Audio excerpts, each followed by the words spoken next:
Okay, strap in, this is going to be a bumper video where I'm sharing my favourite art supplies from 2025. I've done a few videos in the past, each year, where I'm sharing my favourites, but I feel like this one is going to be bumper. I'm basically going to be sharing my top selection for art supplies as a mixed media artist. I'm going to be covering pencils, brush pens, loads of different paints as well, and just sharing the colours that I use the most.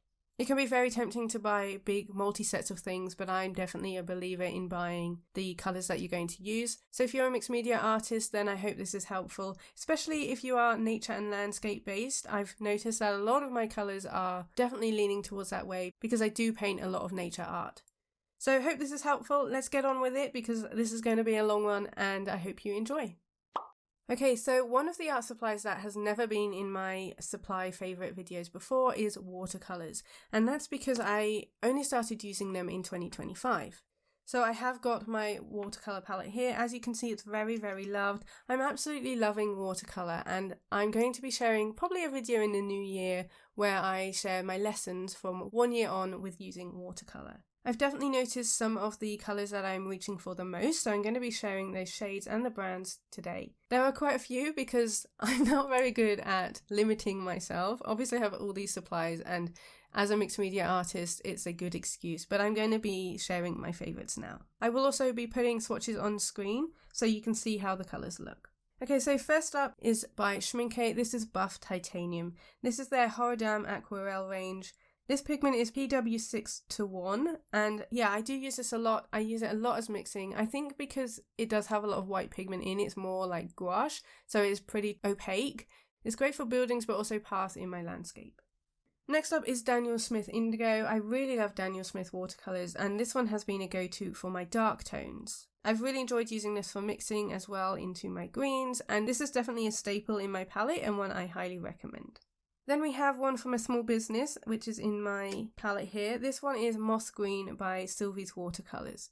This, as you can see, is very well loved. I've gotten to the bottom of it, and this is just a really lovely green. It's definitely my go-to kind of green. It's warm, it's got that sort of olivey shade to it. I absolutely love warm greens. I definitely tend to use them more than cooler greens, and this one has been a staple this year. I also really like Holbein Leaf Green, so again, I can tell which ones I've used the most because I have hit pan, and I haven't filled these up yet since I started this palette. So this one is by Holbein, as I mentioned, the Leaf Green W277. When I go to Japan next year, I do want to buy some more Holbein colours, but I've got plenty left in here, so it's well worth buying that one. And yeah, again, paired with the other greens, and even mixing with a few other colours, it's just a really nice clean green, very, very fresh. I also like mixing my greens with this one, which is a pan by Szmal. I also really like Szmal watercolours. This one is by Smith Yellow. This is very dirty. I do have like clean yellows in my palette. This one I definitely use with my greens. And it's a cool yellow, so I really enjoy using that. Again, mixing with all my other greens, but also on its own, I think it works really nicely for like a fresh field. Next up is another dark shade, so Daniel Smith Van Dyke Brown. Now this was quite a recent one in my collection, thanks to suggestions from all of you when I shared my watercolour palette, and I've definitely found a lot of use with this one. So again, Daniel Smith, and also used for mixing my dark tones, so I think that was what I was missing a bit, and this one has been a really good one to my collection.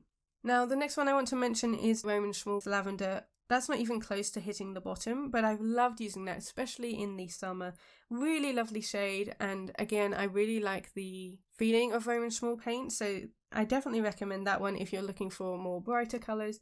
And then also one I want to mention is a recent one, which is Green Gold. So again, I haven't used that much because I've recently bought it, but this is one of those colours that I know I'll get a lot of use out of, and this was a suggestion from one of you again. When I shared it in the haul and swatched it, I knew this would be perfect for my palette, so I do want to give that one a little shout out as well. Okay, so that's all the watercolour. As I said, I'm going to be flying through this because there is so much to share, but let's move on to traditional gouache.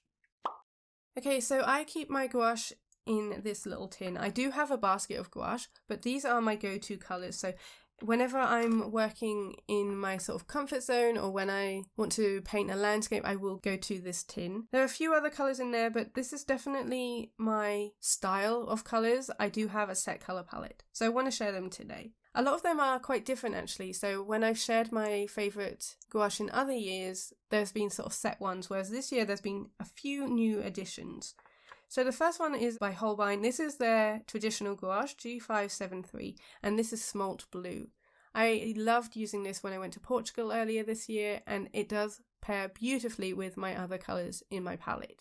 As you can see, it's a lovely warm blue, paired with white as well. It makes a really nice sky blue, as well as just using it as pops of colour in my work. I think this is a really lovely one when mixed as well. Next up we have Olive Green. So this was a go-to, and I've been using quite a lot of this with my landscapes. This is by Rowney. This is Designer's Gouache 363. Generally, when it comes to gouache, I've been enjoying Holbein, which is quite a recent addition, and then my go-tos are Winsor Newton or Rowney. They mix beautifully together and I've really enjoyed using them for years. I started my collection by buying them second-hand. So as well as this olive green, which is beautifully mixed with my cadmium yellow hue, which is another one of my favourites. These have been my favourites over like the last 5 years, and I definitely mentioned this in previous favourite videos.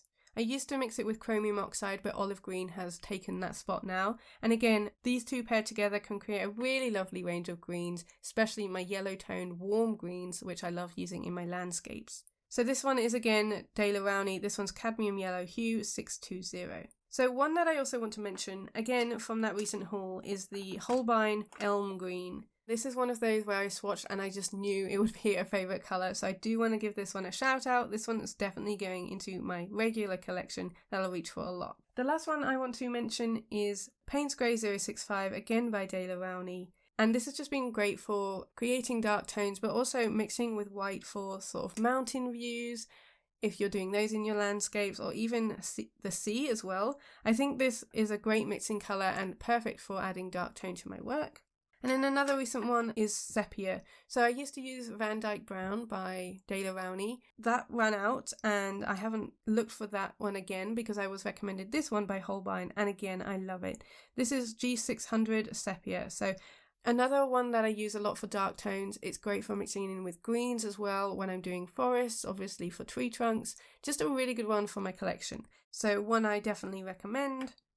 And last up is Naples Yellow. I've gone through quite a few tubes of this one and I just love it. It's a really nice warm yellow, but it works great for sand, for paths. I've used this in landscapes for sort of wheat fields. It's really, really lovely, very warm. It works perfectly with all my other colours. So that is 7 colours there. Usually I try and stick to 5, but as you can see I can't make decisions today. But I really recommend this one. If you haven't tried Naples Yellow, I highly recommend it. Now, one that I haven't mentioned so far is white. Now you can get these in these tiny tubes. This one's zinc white. I also like permanent white, but they're very expensive and I use white a lot. So what I've started buying in recent years are the big tubes. This is the one that I shared before. This is by Pebeo. This one's almost empty now, so I've bought this when I saw it on sale. I've tested this out now, and it is a little bit runnier and wetter than this one, but it works great as a mixing white. These are so much cheaper than the little tubes, so it works out better when I'm squeezing this onto my palette and using so much of it. These aren't very opaque, so obviously if you do want really clean opaque paint, then these would be your best bet. But certainly for mixing, I highly recommend these when using it with other colours. I do mix these with the Rowney, the Holbein and the Winsor Newton, and they mix perfectly. So especially for like my skies and when I'm using so much of it, I highly recommend buying the bigger tubes. There's not much difference between these. As I said, this one is a little bit more watery, but up to you. I just recommend getting a bigger scale white for saving you money. Okay, so that's it for traditional gouache. Let's move on to acrylic gouache. So acrylic gouache is another one that I haven't shared in recent hauls, but I've been using them a lot for my base layers. I mentioned this in my favourite mixed media combination video, which I shared last week. I'll leave that in the cards and down below. But I've really enjoyed these. I first bought them when I went to Japan in 2024 for my honeymoon. And I've used these a lot as single colour base layers, usually warmer colours.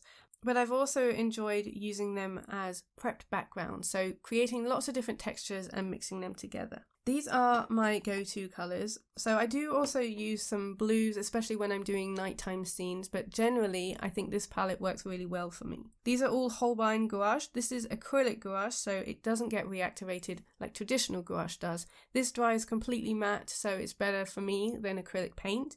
but it won't be reactivated when I work on top. So the colours I have here are D774 Misty Green, D120 Pale Lavender, D013 Pale Pink, D711 Shell Pink, D801 Misty Blue, and D740 Naples Yellow.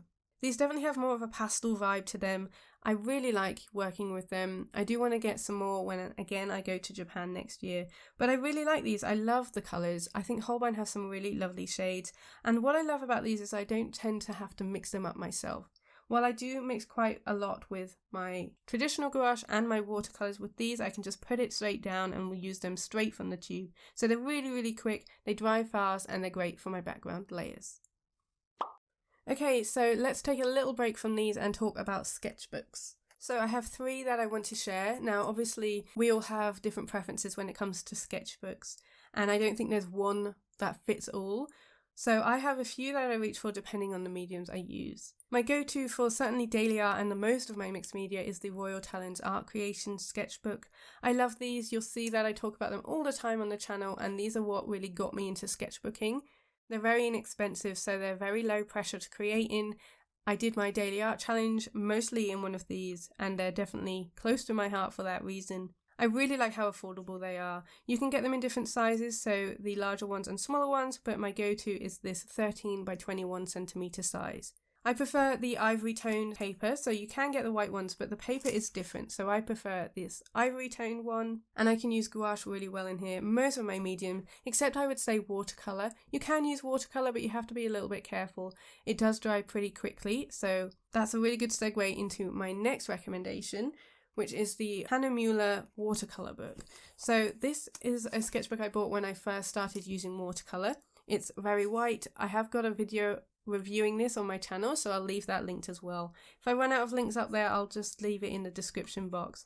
But this was my first foray into a watercolor sketchbook, and it was brilliant. Really love how the paper can hold really big washes as well as mixed media on top, so it's not too textured for me. This isn't the 100% cotton book. This is just their watercolor book. This is how it looks. It's 200 GSM. I'm not going to talk too much about it because I do have that review video, but I'm definitely going to be looking at buying another one of these because it worked great for me. And then lastly, it's my Strathmore Mixed Media Sketchbook.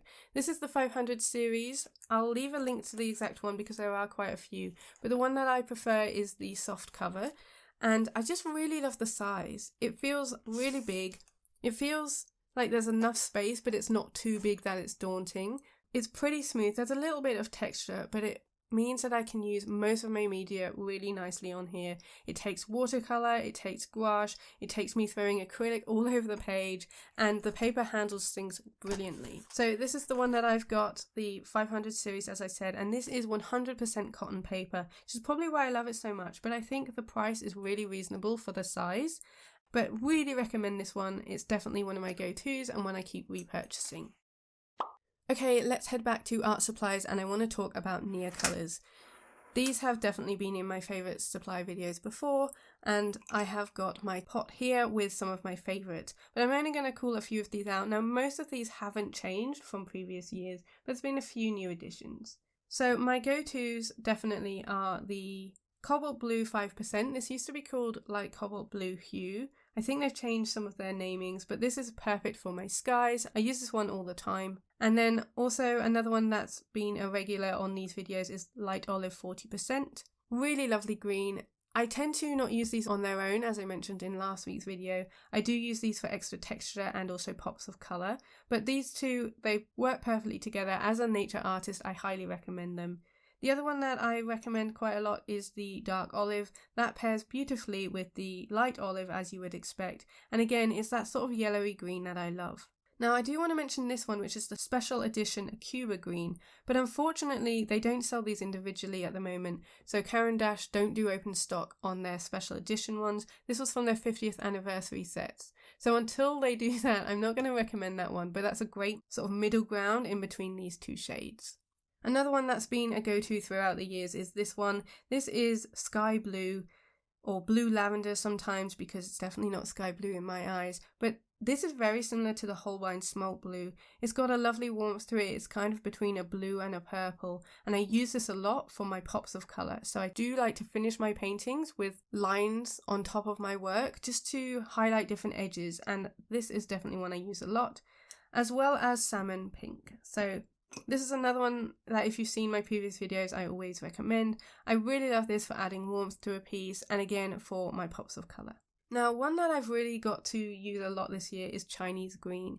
I used to recommend a yellow instead of this one, but this has definitely become my new favourite. As I said, this is Chinese green, and I use this on top of my landscapes. I do use this for lines on top to sort of show fields, add extra texture, and it's definitely a more green toned yellow than the lemon yellow I used to use. But this one's perfect, and I've already gone through quite a few of these. Now I am showing quite a few long ones, so it looks like I don't use them at all, but I do have this little pot by my desk, which are ones I reach for a lot, but I do want to just share these bigger ones because they have the colours already on them. They will probably snap soon, but for now they are in good condition. Now I've got 3 other ones which I wasn't sure whether to mention because this is supposed to be my top favourites and I'll end up giving you all of them. So really quickly, other ones that I've used a lot this year are Saffron, which again I used a lot in Portugal. This is great for rooftops and just a really nice warm orange. Silver grey, brilliant for skies. I use this a lot for clouds and even mountains or pushing them back into the distance. So this is good for buildings as well. And then the final one is orangish yellow. I do use this one quite a lot, again for adding warmth to my pieces, and it pairs really nicely with other colours too. So those are my favourite Neocolors and my recommendations for one of my favourite art supplies. Okay, next up is brush pens. So I've got these here. I do love using Tombows in my work. I have used them a bit less this year, but I still wanted to include them. I have shared my favourite Echolina brush pens in the past, but I haven't really reached for those at all this year. So I'm just going to be sharing my favourite 7 colours here with the Tombows. So we'll start with this one, which is 553. Again, a couple of these, most of these actually I think I've shared before in previous videos, but this is a lovely warm blue. You can definitely see my preferred colour palette in all of these supplies because they are quite similar. The next one is 491. I use this a lot for the sky. This is a really lovely pale blue. It's quite rare to get pale colours, so that's definitely one that I reach for a lot. And then a soft grey N95. Again, I use this for clouds or rock faces. Just a really nice, quite a cool toned grey, but again, really nice and pastel. Then we have this beige, which is 992, perfect for paths and rocks, and again, used a lot in my landscape scenes. And then my favourite green, so we've got 158, which is a bit of a cooler toned green, but pairs really nicely with 126, which is probably my most used Tombow. This is a really lovely olive green. And then 076, which is even more olive and yellow toned. It's kind of brownish, but I've been using that one a lot this year, so that one's definitely crept up into some of my favourites. Now, some other brush pens which are new for this year, thanks to my friend Omar Wynn, are the Zig Clean Colour brush pens. I've got a video using these and swatching them out because my friend Omar gave me her set that she didn't use anymore, and these are the colours that I've reached for the most. I love these. They're quite different from Tombows because they do have bristle-tipped nibs, so they create more texture and they really create a lovely watercolour effect when you add water to them. So my favourites here are number 421 Light Moss Green. Again, you can definitely see my kind of greens here.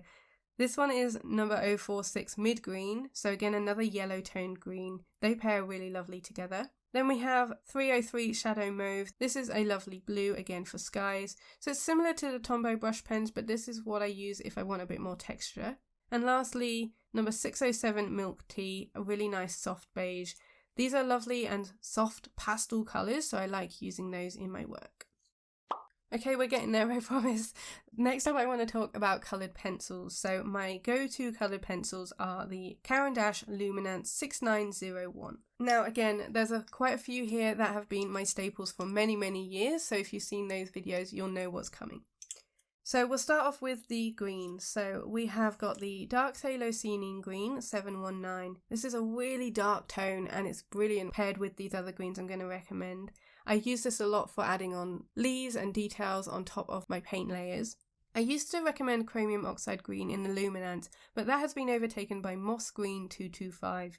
This one is a touch warmer than the other one I used to use, so I've bought this quite a few times and it's definitely replaced that green for me. It's a lovely mid-tone green. So I've got a dark, a mid there, and now this one, which is a light. This one is Olive Yellow 015. I have used so many of these. It's probably, again, one of my most used colours, and it's just a really lovely yellow toned green. I use it basically in every single landscape I create.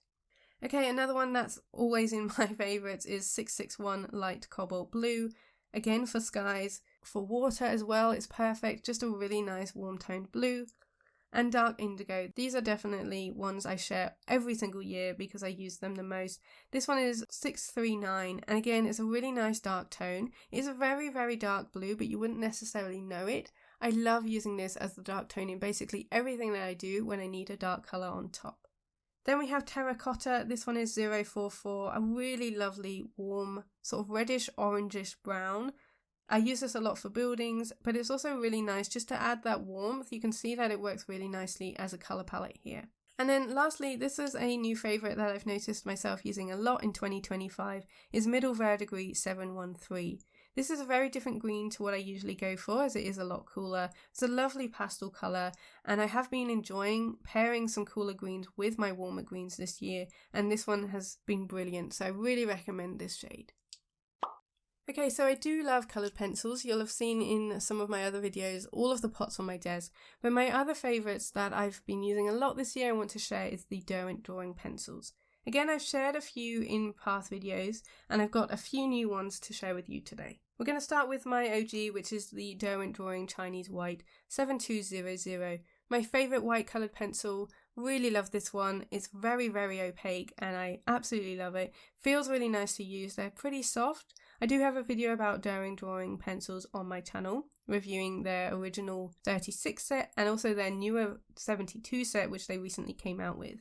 So the white I highly recommend, and then some browns, which I absolutely love.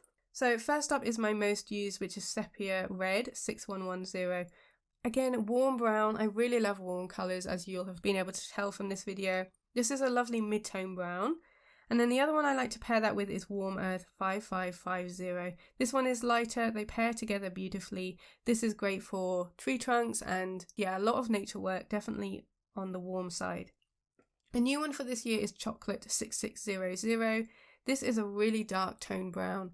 And again, I think paired with these other two, it works really, really nicely.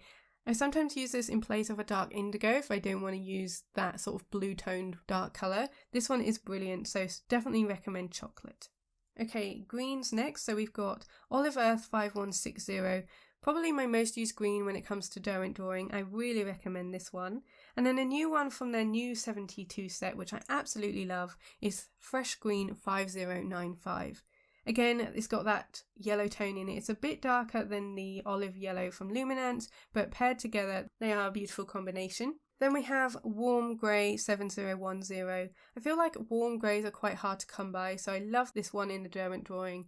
The Derwent Drawing pencils are for landscape and nature work, so it makes sense that I love them. There are so many colours that I could have shared here, but I've tried to pare it back a bit. So this one is really nice for rocks and stones. And then two that I wanted to mention from the new 72 set, we have got Polar Ice 2900. Really, really lovely mid-tone blue. It's got that warmth that I love, a kind of tint of that sky blue and the smalt blue Neocolor and Gouache I mentioned. And Light Ochre 5717. Really lovely soft yellow. This is brilliant for sand and again fields. I use that a lot with greens, and it's just a nice shade. Can be a neutral as well.